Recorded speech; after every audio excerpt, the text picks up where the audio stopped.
இங்கே இருக்கிற எல்லா யங்ஸ்டர்ஸும் எதுலேருந்து கனெக்ட் ஆகிருப்போம் அப்படின்னா நம்மளோட பேசிக்ஸ் வந்து என்எஸ்எஸ்ல இருந்தா கரெக்ட் தானே.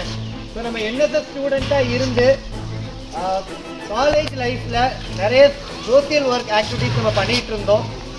அதுக்கப்புறம் காலேஜ் முடிச்சதுக்கப்புறம் என்னடா பண்ணணும், நம்ம காலேஜ் லைஃப் முடிஞ்சது, சோசியல் சர்வீஸ் பேஷன் எல்லாத்தையுமே ஒரு 3வது வருஷம் வந்து சப்போர்ட் பண்ணிட்டு இருக்காங்க. இப்போ இன்னும் சில தேவைகள்லாம் இருக்குன்னு நினைக்கிறேன். நான் ஒரு தலைவர் அவர்கிட்ட கேட்டுட்டு இருந்தேன், சில விஷயங்கள்லாம் இருக்காங்கன்னு சொல்லி கேட்டுட்டு இருந்தேன்.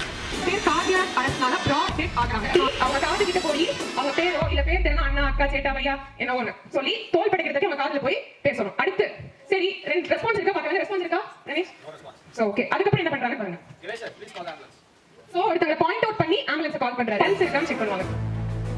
அடுத்து பல்ஸ் இல்ல, சோ தோல் படிக்கிறது தட்டி பார்த்து ரெஸ்பான்ஸ் இருக்கா செக் பண்ணுவாங்க. ரெஸ்பான்ஸ் இல்ல, பல்ஸ் இல்ல, கான்ஷியஸ்னஸ் இல்ல. சோ என்ன பண்ணலாம், டைரக்டா சிபிஆர் அப்படின்ற ஒரு process ஆரம்பிச்சனா அந்த process எப்படி பண்ணுங்கறதை 1 2 3 4 5 6 7 8 9 10 11 12 13 14 15 16 17 18 19 20 21 22 23 24 25 26 27 28 29 30